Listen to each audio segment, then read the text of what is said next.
ছেলেরা আকারে ইঙ্গিতে আমায় বৃদ্ধাশ্রমের কথা বলে। বিষয়টা এতদিন না বুঝলেও এখন ঠিকই বুঝি। গতরাতে বড় ছেলে এসে বলল, বাবা, তোমার একা একা এভাবে সারাদিন ঘরে বসে থাকতে ভালো লাগে?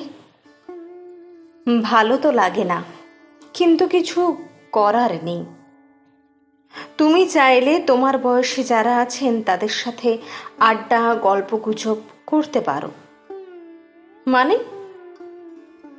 ধানসিঁড়ি বৃদ্ধাশ্রমে গিয়ে ওনাদের সাথে সময় কাটাতে পারো। আমি বলছি না তোমায় ওখানে থাকতে হবে।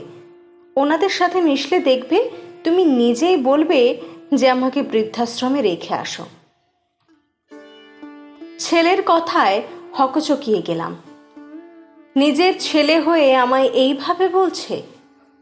ও সরাসরি না বললেও আমি ঠিকই বুঝতে পারলাম ছেলেরা আমায় বৃদ্ধাশ্রমে রাখার সম্পূর্ণ তোড়জোড় শুরু করে দিয়েছে।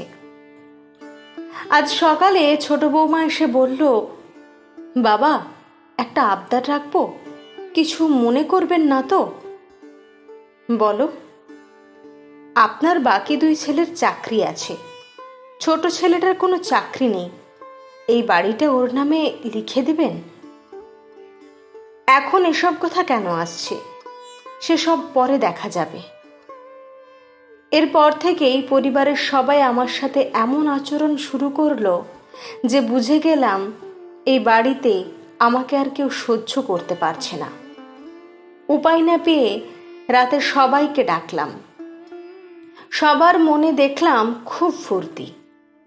হয়তো তারা মনে মনে ভাবছে আজকেই সব সম্পত্তি তাদের নামে লিখে দিয়ে আমি বৃদ্ধাশ্রমে যাব। 3 ছেলে, ছেলের বউ ঘরে এসেছে।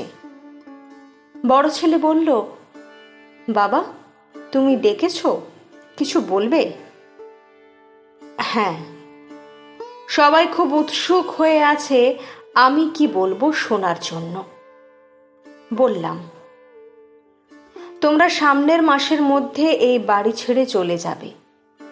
যেথায় মন চায় সেথায় যাও। আমি এই বাড়িটাকেই বৃদ্ধাশ্রম বানাবো।